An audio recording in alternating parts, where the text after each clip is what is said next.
오늘 우리에게 주신 하나님의 말씀은 고린도후서 1장 23절로 2장 17절까지의 말씀입니다. 제 성경으로 신약 287쪽에 있습니다. 고린도후서 1장 23절로 2장 17절까지입니다. 화면을 보며 하나님의 말씀을 함께 읽겠습니다. 내가 내 목숨을 걸고 하나님을 불러 증언하시게 하노니 내가 다시 고린도에 가지 아니한 것은 너희를 아끼려 함이라. 우리가 너희 믿음을 주관하려는 것이 아니요 오직 너희 기쁨을 돕는 자가 되려 함이니 이는 너희가 믿음에 섰음이라. 내가 다시는 너희에게 근심 중에 나아가지 아니하기로 스스로 결심하였노니 내가 너희를 근심하게 한다면 내가 근심하게 한 자밖에 나를 기쁘게 할 자가 누구냐. 내가 이같이 쓴 것은 내가 갈 때에 마땅히 나를 기쁘게 할 자로부터 도리어 근심을 얻을까 염려함이요 또 너희 모두에 대한 나의 기쁨이 너희 모두의 기쁨인 줄 확신함이로라. 내가 마음에 큰 눌림과 걱정이 있어 많은 눈물로 너희에게 썼노니 이는 너희로 근심하게 하려 한 것이 아니요 오직 내가 너희를 향하여 넘치는 사랑이 있음을 너희로 알게 하려 함이라. 근심하게 한 자가 있었을지라도 나를 근심하게 한 것이 아니요 어느 정도 너희 모두를 근심하게 한 것이니 어느 정도라 함은 내가 너무 지나치게 말하지 아니하려 함이라. 이러한 사람은 많은 사람에게서 벌받는 것이 마땅하도다. 그런즉 너희는 차라리 그를 용서하고 위로할 것이니 그가 너무 많은 근심에 잠길까 두려워하노라. 그러므로 너희를 권하노니 사랑을 그들에게 나타내라. 너희가 범사에 순종하는지 그 증거를 알고자 하여 내가 이것을 너희에게 썼노라.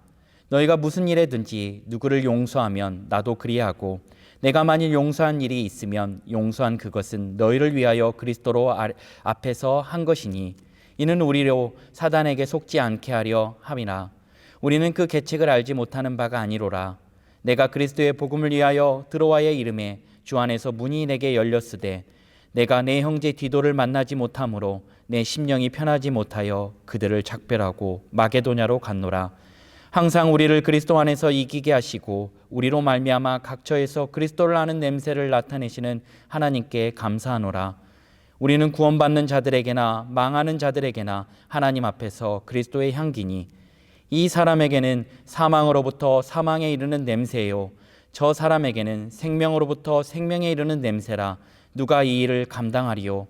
우리는 수많은 사람들처럼 하나님의 말씀을 혼잡하게 하지 아니하고 곧 순전함으로 하나님께 받은 것 같이 하나님 앞에서와 그리스도 안에서 말하노라. 아멘. 오늘 말씀은 어제 본 말씀에서 사도 바울이 고린도 교회를 방문할 계획을 변경했던 이유에 대해서 그리고 눈물의 편지를 왜 썼는지에 대한 이유가 나옵니다. 사도 바울이 고린도 교회를 첫 번째 방문했을 때 예상치 못한 일이 터지게 됩니다. 그 일은 무엇이냐면 바로 사도 바울을 공개석상에서 비난하는 한 사람이 있었습니다. 그런데 고린도 교회가 교인들이 사도 바울의 편에 서지 않고 오히려 그 비난자를 두둔하게 됩니다. 그래서 사도 바울은 그러한 고린도 교회의 교인들의 모습을 보면서 큰 충격에 빠지고 상처를 받아서 고린도 교회를 떠나게 되는 거죠. 그리고 나서 두 번째 방문할 계획도 취소하게 됩니다. 그리고 나서 편지를 쓰는데요. 그 눈물의 편지를 쓰게 되는 거죠. 그 눈물의 편지를 써서 바로 비난자를 처벌할 것을 권면합니다. 그런데 고린도 교회 교인들이 이 편지를 받고 바로 바울의 그 권면에 순종했고 바울과 고린도 교회 사이의 불신과 오해도 풀리게 되는 내용이 바로 오늘 말씀입니다. 그렇다면 오늘 주신 말씀에 나타난 하나님은 어떤 분이십니까? 어떠한 희생을 치러서라도 돌이키게 하시는 하나님이시라는 겁니다. 오늘 본문 말씀 4절 말씀을 함께 읽겠습니다. 내가 마음에 큰 눌림과 걱정이 있어 많은 눈물로 너희에게 썼노니 이는 너희로 근심하게 하려 한 것이 아니요 오직 내가 너희를 향하여 넘치는 사랑이 있음을 너희로 알게 하려 함이라. 아멘. 오늘 사도 바울은 잘못된 길로 가고 있는 고린도 교인들을 괘씸하게 여겨서 그들을 그냥 내버려 두지 않고 오히려 마음에 큰 눌림과 그리고 걱정으로 많은 눈물을 흘리면서 오늘 고린도 교회 교인들을 향해서 편지를 쓰게 됩니다. 이를 통해서 우리는 무엇을 느끼냐면 바로 하나님 아버지의 모습을 보게 되는 것이지요.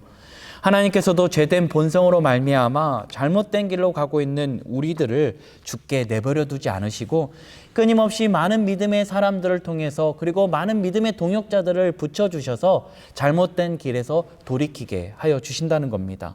그래서 사망의 길로 가고 있는 그 길을 깨닫게 하여 주셔서 생명의 길로 나아갈 수 있게 도와주신다는 겁니다. 설령 이 돌이킴을 위해서 자신의 하나밖에 없는 아들을 내어주실지라도 하나님은 그렇게 우리를 살리시기 위해 돌이켜 주신다는 겁니다. 왜 그러실까요? 우리 하나님은 창세전부터 우리를 사랑하시기로 작정하셨기 때문입니다. 이에 대해 에베소서 1장 4절은 이렇게 말씀합니다. 곧 창세전에 그리스도 안에서 우리를 택하사 우리로 사랑 안에서 그 앞에 거룩하고 흠이 없게 하시려고 그 기쁘신 뜻대로 우리를 예정하사 예수 그리스도로 말미암아 자기의 아들들이 되게 하셨으니 아멘. 바로 우리가 존재하지 않았을 때에도 우리가 생각하지 않았을 그때에도 하나님은 이미 우리를 태초 전부터 자기의 아들들을 삼아주시기로 그리스도 안에서 이미 작정하셨다는 겁니다. 이러한 하나님이신데 우리가 어찌 매일매일 아침에 하나님의 은혜의 보좌 앞에 나아가는 것을 어찌 머뭇거리고 주저할 수 있겠습니까? 오늘도 하나님 아버지의 이 극진하신 사랑하심, 넘치는 그 사랑 안에 거하는 그 사랑을 바라보며 그 사랑에 감사하는 우리 사랑하는 성도님들 다 되길 예수님 안에 소망합니다. 그렇다면 오늘 말씀을 통해서 우리에게 주시는 교훈은 무엇입니까? 돌이키게 하여 주셔서 생명의 복음을 만난 이들에게 이제 각처에서 생명의 냄새인 그리스도의 향기로 살아가라 말씀하십니다. 오늘 말씀 14절 15절 말씀을 함께 읽겠습니다.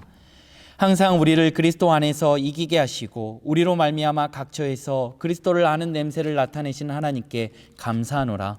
우리는 구원받는 자들에게나 망하는 자들에게나 하나님 앞에서 그리스도의 향기니. 아멘.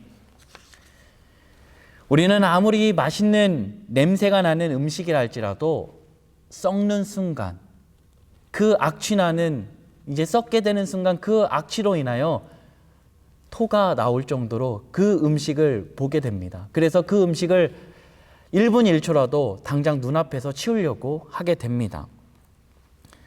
사랑하는 성도 여러분, 냄새는 눈에 보이지 않지만 육신의 후각으로 냄새를 맡듯이 생명의 냄새나 사망의 냄새나 세상의 향기나 그리스도의 향기나 바로 그 냄새를 맡을 수 있는 영적 후각이 있다라는 것입니다. 예수 그리스도를 닮아가는 사람들에게는 그리스도의 향기가 나타납니다. 그리고 생명에서 생명에 이르는 바로 냄새가 나게 되어 있습니다. 오늘 우리들의 삶에는 어떠한 향기가 나고 있나요? 하나님 아버지께서 오늘 우리를 돌이키셔서 구원을 선물로 주신 것은 바로 이유가 있다라는 것입니다. 에베소서 2장 10절은 그 이유에 대해서 말씀합니다. 우리는 그가 만드신 바라 그리스도 예수 안에서 선한 일을 위하여 지으심을 받은 자니 이 일은 하나님이 전에 예비하사 우리로 그 가운데서 행하게 하려 하심이니라. 아멘. 바로 구원을 믿음으로 말미암아 선물로 주신 것은 선하게 살아가라는 것입니다. 하나님의 지으신 그대로 하나님의 마음을 품고 주 예수 그리스도의 마음을 가지고 그리스도의 향기로 살아가는 것입니다. 우리가 살고 있는 이 시대는 어떻습니까? 죄악으로 그 악취가 넘쳐나고 있습니다. 이러한 때 우리가 그리스도를 아는 냄새를, 생명의 냄새를 뿜어내길 원합니다. 만약 그 뿜어내는 자를 하나님이 찾으신다면 우리가 되기를 원합니다. 그래서 오늘 우리가 그리스도의 향기로서 살아갈 때 때로는 눈물 나고 고난과 핍박이 올지라도 구원받은 자들에게나 망하는 자들에게나 코람되어 하나님 앞에서 그리스도의 향기가 되어 그 어디나 하나님의 나라를 이루어가며 나아가는 복된 은혜가 우리의 삶 가운데 가득 넘치게 되길 예수님 안에 간절히 소망합니다. 함께 기도하는 시간입니다. 오늘 주신 말씀을 기억하며 여러 기도의 제목들을 가지고 함께 마음을 모아 기도합니다. 첫째는 오늘 하루 주신 말씀을 기억하며 그 어느 곳에서나 생명의 냄새가 나는 그리스도의 향기로 살아가는 우리가 되게 해달라고. 두 번째는 새 교우들과 믿지 않는 가족들에게는 예수 그리스도를 영접하게 되는 은혜가 있게 하여 주시고, 장기 결석자들에게는 하루속히 하나님 앞에 나와 예배를 다시 세워갈 수 있게 하여 주시라고. 세 번째는 코로나19의 힘든 상황 가운데 모든 가정마다 예배가 회복되게 하여 주시고, 주 예수 그리스도 안에 굳건하게 서게 하여 주시라고. 가정마다 건강과 사업의 은혜를 부어주셔서 지켜주시고 보호해 주시라고. 네 번째는 후임 담임 목사 청빙이 하나님의 은혜 가운데 잘 이루어질 수 있게 해주시라고. 또한 다섯 번째는 코로나19가 치료제와 백신이 하루속히 개발되어져서 종식되어질 수 있게 해달라고. 이 시간 마음을 모아 함께 기도하며 나아가겠습니다.